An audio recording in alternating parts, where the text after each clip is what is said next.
So when we left the MTC, we left at like 6 o'clock that morning. And we, because of it being Salt Lake, we took the train down. So we never flew into the mission.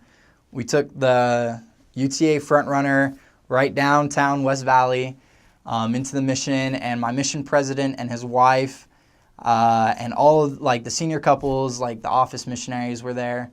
And so were our assistants. And it was really cool because my mission president at that time, so I had 2 mission presidents, but this first mission president, he's like 6'5", just huge guy. His name was President Swain, and he was an amazing mission president and an amazing person as it is. But he came up to hug me, and his arms went like right behind my head and like hugged me pretty tight. And just knowing that I had like a figure there in the field, not that I didn't have my dad, but that was through email. But here, your mission president and his wife are your parents for the next 2 years. And so here was my mission president, who was so loving and so kind. And so then I already knew I was in the right place.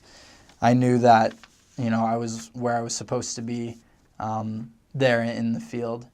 And so anyway, we go back to this church building. And so my mission was really small. It was the second smallest mission in the world. First smallest was Temple Square. And so we go there. My mission was only 2 miles by 10 miles. It only covered the cities of West Valley City and Magna. And so we get there, we get to the church building, and my mission president was like, okay, all you greenies or new missionaries, go into the Relief Society room and you'll meet your trainers there. And so I'm standing there waiting for my trainer, and I see this guy, this elder, walk in, and he's in a tan suit. He's got aviator glasses on. I'm like, that guy looks cool. I want him to be my trainer. He walks up to me, takes off his glasses, and he's like, are you Elder Hunt? I was like, yeah, I'm Elder Hunt. He's like, I'm Elder Coffee. I'm your new trainer. And it was just really cool. We connected a lot, and I'm so grateful for Elder Coffee because he taught me to be the best missionary I could be. And I love him tons. He's straight from New Zealand. He was Maori and everything, and I just loved him. He taught me so much, just being, out there right off the bat. Taught me how to work hard, taught me how to be obedient, taught me to be a good missionary overall. So my first day in the field was, I had no idea what to say. I had no idea what to say. We would go out there, we'd contact, we had a few lessons that day, and I had no idea what I was doing. I remember we had met with a sister that night, and I was so scared. Elder Coffee was talking this whole time, and not in a way that he just talked too much, but like, I didn't know what to say. I had no idea. I'd never taught anyone in their life about the gospel. I barely knew anything about the gospel myself, and we're teaching her, and then I was like, hey, Elder Coffee, can I say something? And it was just amazing to me what the Spirit can do to a missionary and put words into their mouth and know what to say. And we got out of that lesson, and Elder Coffee was like, this is going to be a fun transfer. And I had already gotten along with them, but I knew it was going to be a good transfer with them. I served from August of 2014 to August of 2016, and I served in, my first area was in West Valley City. So West Valley is like most cities in Utah. You've got LDS members everywhere. They're just everywhere. They're on every street corner. There's a church building on every street corner. There's church buildings and church buildings parking lots, and it's just lots and lots of people. And so I served in West Valley for quite some time, and then I ended up getting sent out to the Tooele Valley. I was in Stansbury Park and Lake Point, and I loved it. So once I was sent out to Tooele, in that time, just right before that, my mission had changed. So like I had said before, it was just West Valley City and Magna, but in July of 2015, our mission changed, and it took in some of the Salt Lake City South mission. It took in some of the Salt Lake City Central mission, took in some of the Salt Lake City mission, And interesting fact about the mission, it was the largest mission boundary change in the history of the church. And so we went from covering West Valley City, which was just West Valley City and Magna, which was 2 miles by 10 miles, to an area that went all the way out to Wendover into Nevada, and then all the way down to a little bit south of, South Salt Lake Valley. So like Copperton was the farthest south that we go, and that was another area I had served in. So I ended up going out to Tooele for a little bit. I got transferred out into West Jordan, and I was in West Jordan for a little bit as well, along with Copperton. I had covered them both. And then went out back to West Valley. And I was in West Valley for the majority of my mission. And I love West Valley. I love that area a lot. So that was the mission boundaries. You went a little bit farther than Redwood Road, which was kind of like the middle of the Salt Lake Valley, all the way out to Wendover, north to the Salt Lake, and then south, just to a little bit south of the Salt Lake Valley. And we got to experience a big mission. And so when in my first mission, where it was just West Valley and Magna, we would only cover like 2 or 3 wards, which most missions you only cover 1 ward, but depending on the mission, especially in Salt Lake, where the areas are a little bit smaller, I only covered 2 wards in the area. But as soon as the mission split, I was covering a whole stake, as well as when I was in West Jordan, I was covering 2 stakes. So I had 15, 16 wards that my companion and I had to cover.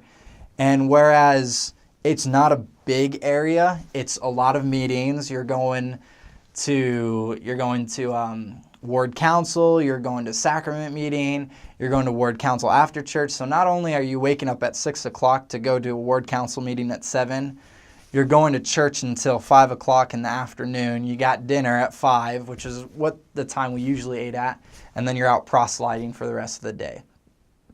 And so it was a lot of work, but it kept us busy, and that is really good because of the fact that we had so much area to go to. We had so much responsibility, which was awesome, knowing that the Lord trusted us on having that responsibility in covering so much area. And so, again, Salt Lake and Utah itself is a little bit different environment because a lot of people know Utah as the Mormon state or Salt Lake City as the Mormon city. And so whereas if you were to go to Florida, you're covering one ward, and you're just not meeting a whole lot of members. The member density, I guess, is a lot less. And so you come to Salt Lake, and almost every door you knocked on was a member. And we knew that was one of the challenges we were going to face. Okay, not necessarily a challenge, but how are we going to find new people to teach if they're all members? And so it was very important for us to work with the area, and so we worked with a lot of less actives, and depending on the area that we were in, so West Valley, my companion and I mostly dealt with less active people, but as soon as we got out to like the newer areas out in Stansbury Park and Tooele and West Jordan, that was more so new people. Those were more so investigators than anything. And you know, a lot of people will ask you, how many baptisms did you have? Doesn't matter about the baptisms. What matters is the fact that you work hard and you're bringing people back. And that was the big thing. And so one of the great things that we had the opportunity to do in my mission was use Temple Square as a resource. So our mission president had brought up a statistic saying that 80% of investigators / less actives who go to Temple Square while being taught by the missionaries are 80% more likely to be baptized or to be reactivated. And so Temple Square was such a wonderful tool. You have, the Salt Lake Temple You have all the visitor centers, you have videos, you have the conference center. It's a wonderful, wonderful spirit down there in Temple Square, and it's incredible. It's an incredible source to use because not only is the spirit so thick, but the history is so thick, and it just makes people want to learn more. It answers so many people's questions, and it was a wonderful, wonderful opportunity for us. And Utah, everyone knows who you are. Non-member, member, less active. Everyone knows who the missionaries are. You see them walking, it's the elders. You walk into a store, it's the elders. And it was a blessing knowing that people knew who we were because they knew our purpose. And our purpose was to help them. And it was really, really cool to see that. And so one of the things that I learned because of the fact that we had all these resources was not to take the church for granted. So no matter how big my mission was, we did not have one temple in my mission. So all the temples were outside of my mission, but we were allowed to go to the temples in the Salt Lake Valley. And we even went up to the Bountiful Temple a couple of times. And so we used the temple for not only investigators, but also less actives. We would take them to the temple grounds, talk to them, let them feel the spirit of the temple, and letting them know that that's what they could have if they do the things that we ask them, and if they do the things that the Lord asked them.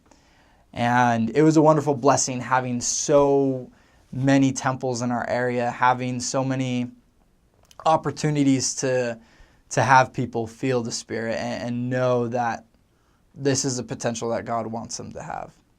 I'm Connor. I served in the Utah Salt Lake City West Mission. I like to refer to it as the Utah Salt Lake City Best Mission. So before my mission, I come from a family of 10, so 8 kids, 2 parents originally, but a couple of months before my mission, my parents divorced, and my dad remarried 2 months before I left, and my stepmom started bringing in she brought in 2 sons of hers into the family, and it was really cool because I'd received my mission call before that, but during that time it was really hard because I had received my mission call, but I knew it was the right thing to do. I just, I never really had a testimony, which was, my fault on my own. I never really prayed, never really read my scriptures. And so I went to church, but it was more of I'm going because my dad wants me to, and I knew it was the right thing. And so if I were to give you advice right now, pray and read your scriptures and go to church, figure out the purpose of it, and, you'll find out from there. And I can promise that. But anyway, so it was really hard having all this stuff happen right before my mission. And I ended up going, and honestly, it was a blessing just going. And it was probably one of the hardest things I had to do, just leaving my family in all this turmoil. But I knew that this was the right thing to do. Again, I didn't really have a testimony. So I went out there, I got in the MTC, and it was the most spiritual experience I've ever had. You'll hear a lot of missionaries not liking the MTC experience. It was very, just dragged on, I guess, for a lot of missionaries. But to me personally, it was a very spiritual experience. And that's what it should be for all of us. Whether or not you're there for 6 weeks, or I was only there for 13 days because of the influx of missionaries coming in. But you should make it a spiritual experience. You should make it to where you're growing your testimony, to where you're learning all these new wonderful things like I was. And so I loved the MTC, and it was really funny. The first day I got in there, so you have zone leaders and district leaders, and they're oh, where are you guys going? We're oh, Salt Lake City. And they're haha, I'm sorry. And we were all oh, where are you going? And they said Provo. So not that Provo is a bad mission. Provo is awesome. But it's just kind of funny, Salt Lake, Who'd have ever thought you'd get called to Salt Lake? And I love it. Loved it a lot. Salt Lake City is really diverse with, like I said, not only members and non-members and less actives, but also with cultures. Polynesians everywhere. So when I got to Utah, I had no idea what a Polynesian was. I had no idea whatsoever. My companion, Elder Coffee, was all like, hey, I'm Maori. I was like, what's that? And he's like, I'm from New Zealand. I was like, I had no idea New Zealand had a people. And you'll know like Samoa and Tonga and all that. The Polynesian people are one group of people that I'm so grateful for because their culture, they have so much respect for the Lord. They have so much respect for the people around them. And they have so much respect for family and they're so very kind. It's when you kind of get them mad. Sometimes they have a temper, but they feed the best. I'm not saying all Polynesians. I love them. But they feed, we had a family in West Valley, so there's a lot of Polynesians there in West Valley. Well, we had a family who fed us, like I said, just all the time there, and it was the best food I ever had. It was always 4 different types of meats, brown rice, you had water and soda and drinks and whatnot. So not only they fed us, but they are some of the most spiritual people. They have so much thanks to give to the Lord.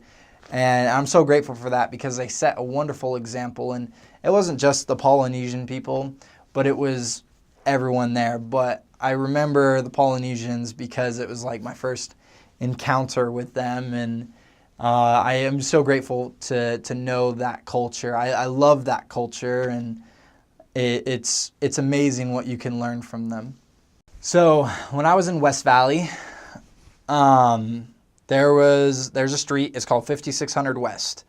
And here in Utah, it's a grid system. Everything is based off of Temple Square. So you have the more west you move, the grid moves 5600 West, 5800 West, 6000 West, and then north and south, same thing. And this street, 5600 West, that was where missionaries went on P-Day. That was Walmart, Chick-fil-A. You got everything a missionary could want on a P-Day.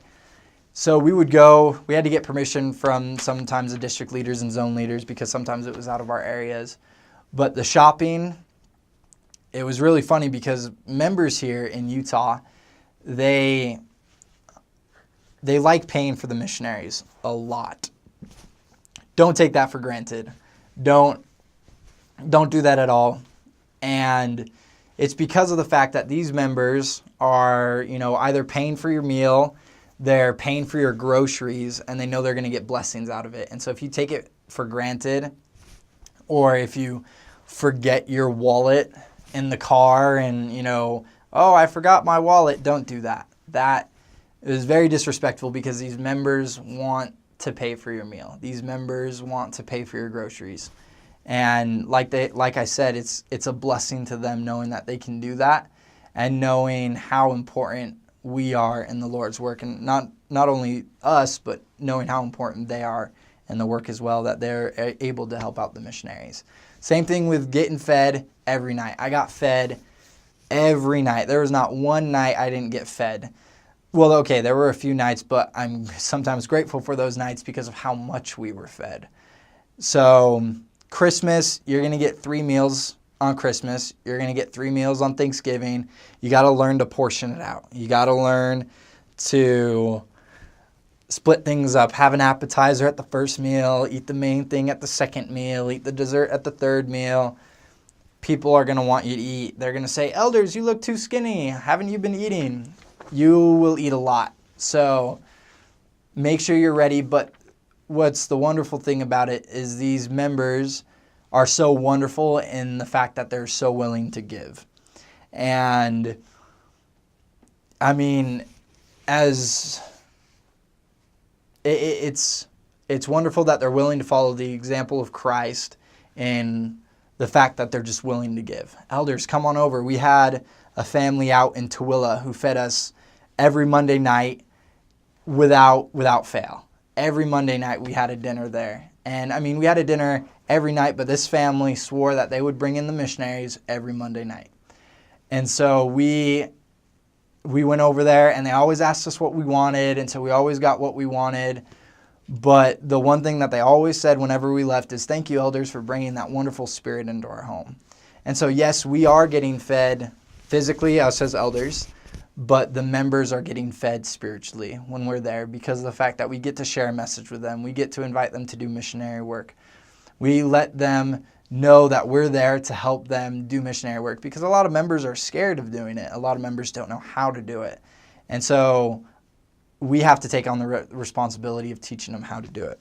There's another story I can think of, which is a crazy story, but also a spiritual experience. I was in West Jordan, and I was with my companion there. My companion was going to go home that transfer, and I was on exchanges with my district leader, who is from Wisconsin, and he's a great guy. But so we're on exchanges, and my companion and I had been teaching this guy for some time. He was less active, and his son was a non-member. He was 9, and we started teaching him, and basically he was recovering from a drug addiction, alcohol addiction, the whole spiel. And we started teaching him, and basically we had no idea, but he had got caught up in the wrong group of people, and this group of people had threatened to kill him and his family if he didn't get them the amount of money that he owed them. And my companion and I were just like, okay, and he had told us this, and he said, what do I do? We had no idea.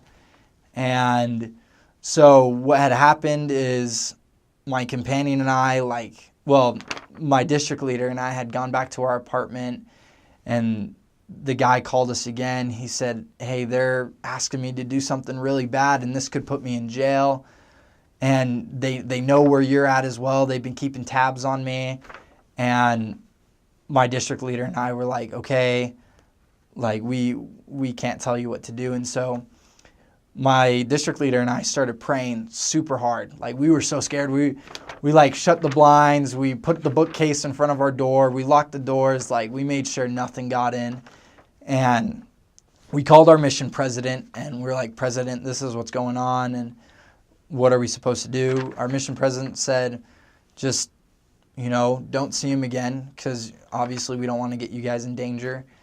But anyway, my district leader and I had prayed that night, and just praying for a miracle.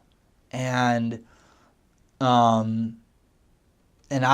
had poured out my heart. I had never prayed, up to this point in my life, I had never prayed so hard in my life. Because first off, I wanted him to be okay, and I wanted everything to work out. But second off, I was scared for my life. And so my district leader and I prayed very hard.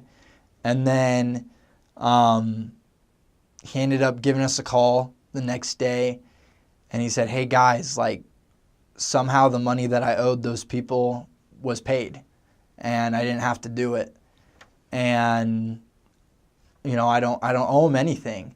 I don't know how it happened. It was just paid, and these people basically backed off and never dealt with me again. And we knew, my district leader, Elder Ducharme, at the time, we knew, Elder Ducharme and I, that our prayer was answered. And so where it was a crazy story, because first off, these people knew where we were at. This guy that we were teaching was caught up in the wrong group, and all this crazy stuff was going on. And Elder Ducharme and I just received such a strong confirmation, knowing that prayers are answered. And whether that be in a situation like that, whether that just be your morning prayer, your evening prayer, or even your prayer before dinner, prayers are answered in the way that the Lord wants them to be answered. And it's a wonderful blessing to see that, especially as a missionary. And I'm so grateful for that experience, and I'm so grateful for my experience with Roberta. So with the amount of areas that I had, and with the amount of people that my companions and I taught, I have a lot of stories. A lot of stories. So one of the first ones that I can think of was was out in Stansbury Park. So I was follow-up training. So when you first go out there, you have 12 weeks of training, and it's called 12 weeks. And so the first 6 weeks you're with your trainer, and the second six weeks you might still be with your first companion, or you could get transferred. So I was a little over a year out, and I was in Stansbury, and my companion was in his 6th week of being a missionary, and he was awesome. I love the guy. Elder Keller was his name. And we had started up a class because we were struggling trying to find people to teach. So we started an institute class for Jesus Christ and the Everlasting Gospel, and we hosted it in the church, and we got permission to do that. We had a room set aside, and we did it once a week on Wednesday night. I think it was Wednesday or Thursday night. I don't really remember. So we had this class every week, and the first couple of weeks we did not have anyone come. No one showed up, and it was my companion and I, we were praying for what should we do next. Like we're struggling finding people. How should we basically go about finding new people? And I mean, we had this class idea, but no one was showing up. So for 2 or 3 weeks, we sat there for about 20 to 30 minutes and no one showed up. It was open to members, non-members, less actives, nothing. So that 4th week, my companion and I were just like, we are going to end it if no one shows up. And then we had a sister from the ward literally the day before that class, and she said, hey, I have a non-member friend who I'd like to bring to your class, and can she come? And my companion and I were, yes, of course, bring her. We had no idea if this sister or if this lady was a non-member or less active or a member, no idea. We just knew that a sister in one of our wards wanted to bring her friend. And so she brought her, and her name was Roberta.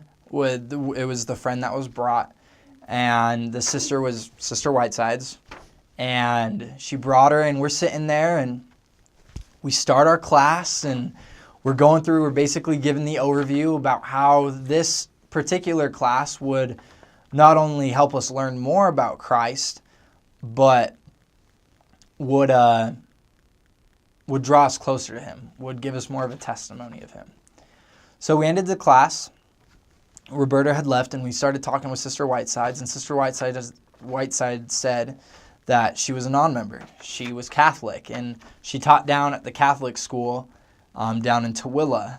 And we're all like, oh, that's really cool. Like, is she interested in coming more? And she said, yeah, she's really interested. She really loved that class. I failed to mention this, but in the class, we handed out an assignment. We had them read The Power of a Testimony. I think that's what the talk's name is called, by President Uchtdorf. And so Roberta had taken it. We printed it out for her, and she took it to go home. So we come back the next class, and we are following up on it. Again, it's just Sister Whitesides and Roberta, and we're talking about the talk, and Roberta was just like, this was amazing. Like, I want that kind of testimony that she said Uchtdorf is talking about. I want to know that is that is my Savior. And we said, you can have that. You can. It's very possible. And she said, yeah, I wish I could. But, I'm Catholic, and, it's kind of hard. And I kind of made a joke to her. I said, it's okay, Catholics make the best Mormons. And we kind of chuckled at that.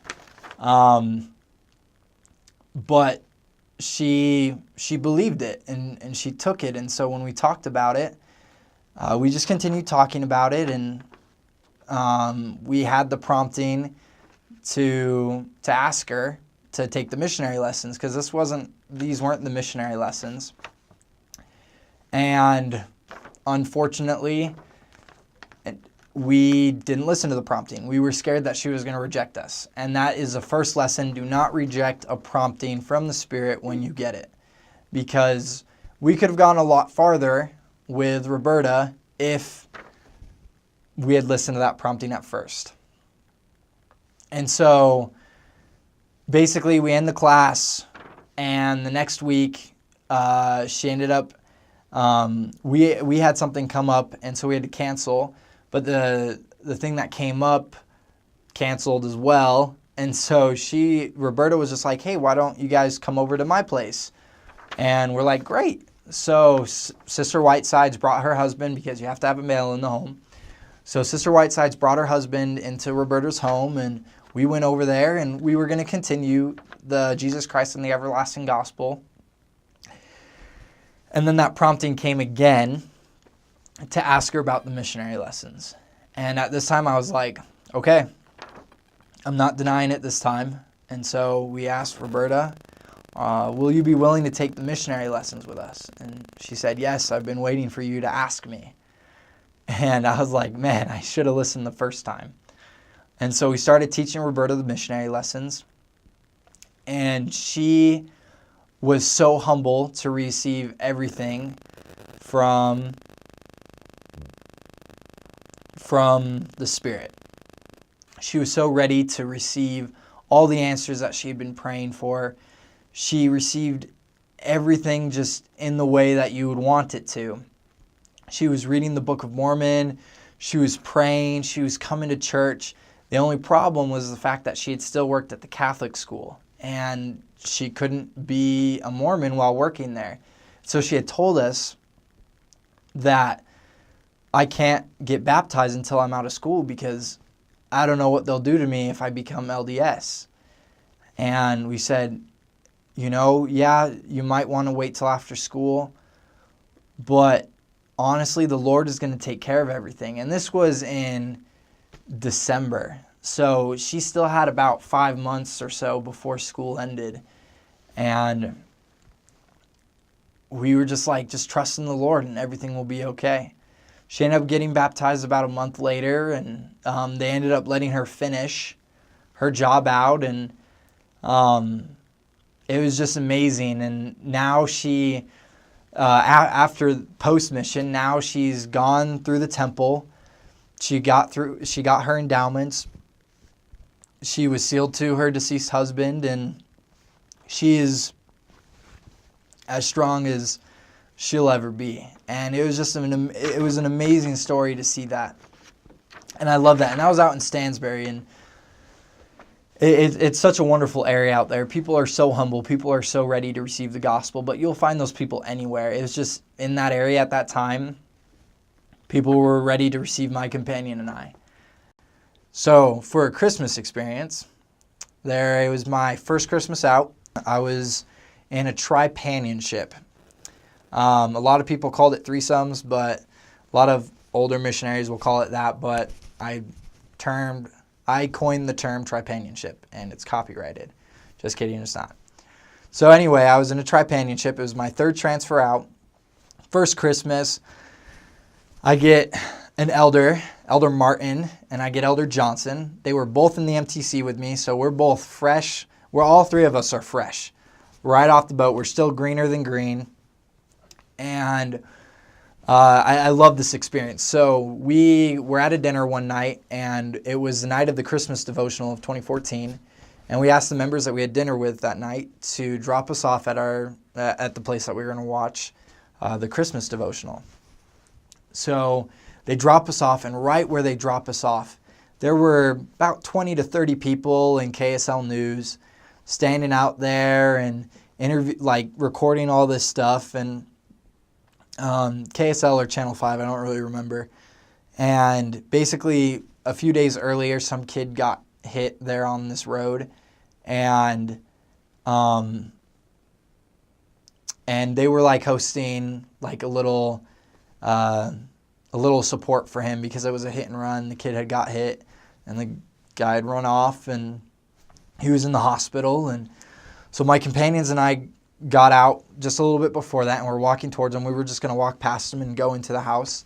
And at this time, the church had an initiative going on called He is the Gift. And we got these little pass-along cards to pass out to people. And they had a video produced and everything. And so we're going, and we walk past these people, and these people recognize us as the missionaries, as everyone does here in Utah. And basically, one of them came up to me. They had a lavalier on, a little mic on their shirt, and, came up to my companions and I and said, "Hey, we were going to say a prayer. We know we're not part of your faith, but we don't really know what to say. Could one of you offer it?" And I was like, "Yeah, I'd love to offer it." And so they put the lavalier on my tie, and KSL News or Channel 5 News or whatever is right there recording me.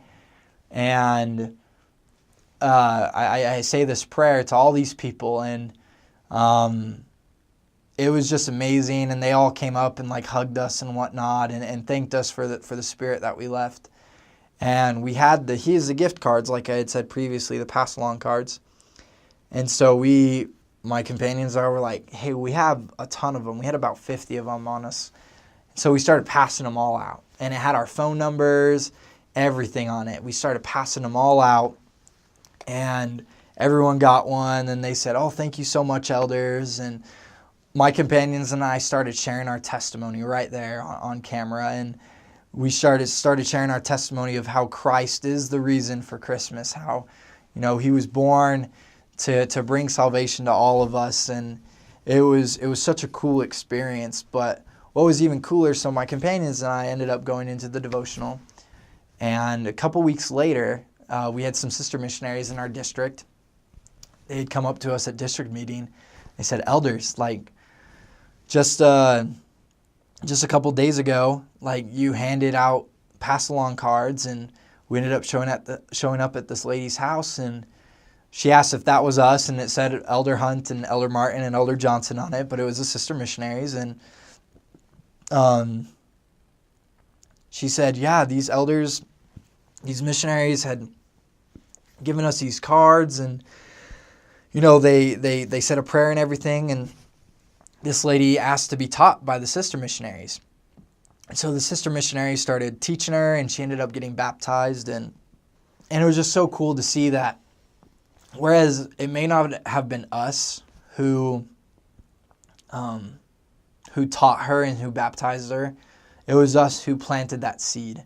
It was us who, had the courage, had the faith, really, to pass out those cards, to say a prayer, to testify of Christ right there in front of all those people.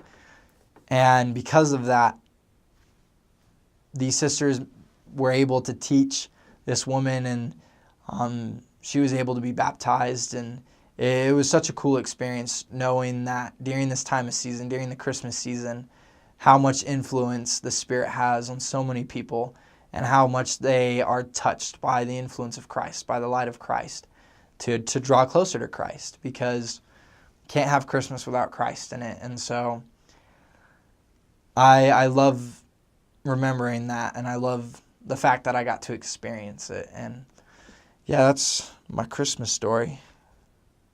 Salt Lake City was such a wonderful place to serve. I could not have asked for another place to serve. When I got my call, I was expecting somewhere else. I said, "Please send me anywhere but Salt Lake." And, I got Salt Lake. And, at first I was a little saddened by it. But as soon as I got there, it's not the place, and people will tell you this, it's not the place that you go, it's the people you serve. And I'm just so grateful for the fact that I served in such a wonderful place, but it was only a wonderful place because of the people.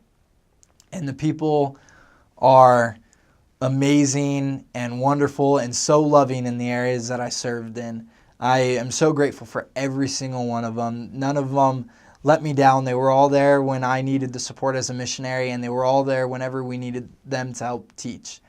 And The members are such wonderful members.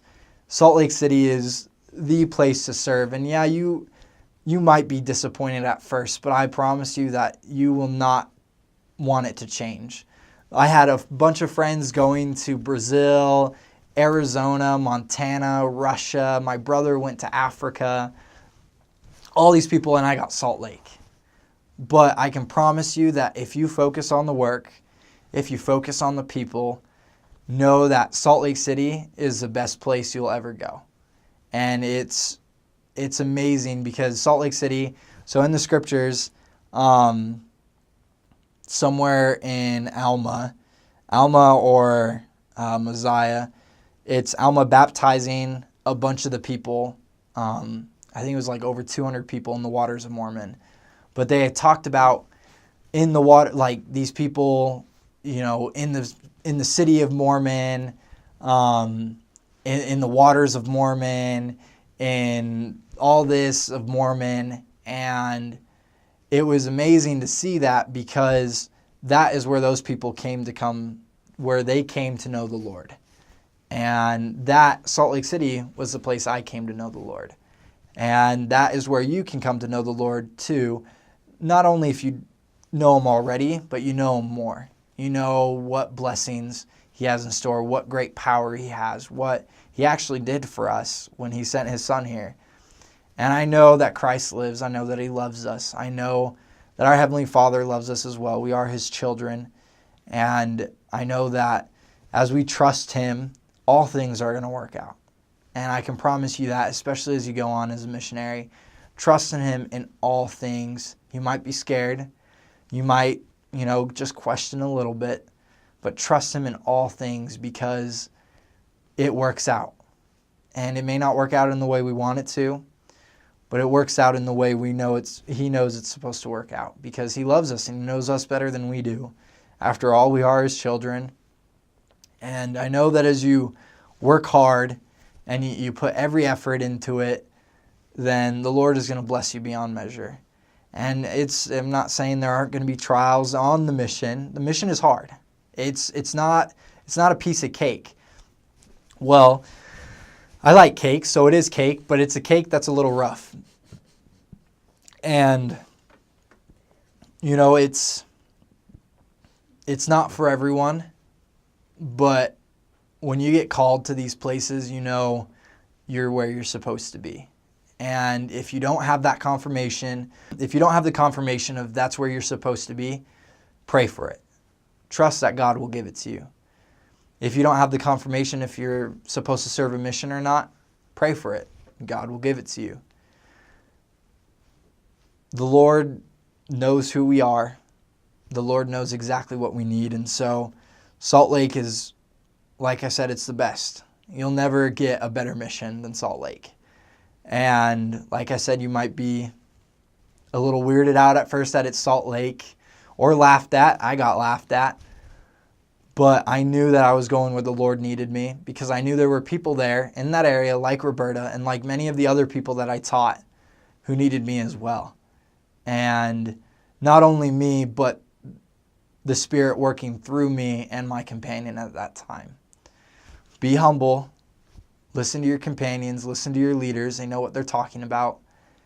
It only takes one humble missionary and a companionship to make the companionship work. And I know this church is true. I know it with all my heart, and I know the gospel is true. I know that it is perfect. I know that President Monson is our prophet here on the earth today. I know that Joseph Smith did see God, the Father, and his Son, Jesus Christ. I know the Book of Mormon is true, for I found those things out as a missionary. Find them out before. Don't do like I did. Don't find it out when you're a missionary. Do it before. Because when you go out into the mission field, you're helping other people. And not only, yes, you are being converted yourself, but the more you know before you go is the more you'll learn when you're out there. And I'm so grateful for the fact of all my trials. I'm so grateful for all the blessings. And I'm so grateful to have served a mission, especially in Salt Lake, because it's amazing. And I'm not just saying that because I'm on camera. I'm saying it because I really mean it. And so when you get called there, thank the Lord for this wonderful opportunity that you have to serve in this wonderful place in Zion. I mean, Zion is the pure in heart wherever you're at, but truly it is Zion here. And I'm so grateful for that. And I say these things in the name of Jesus Christ. Amen.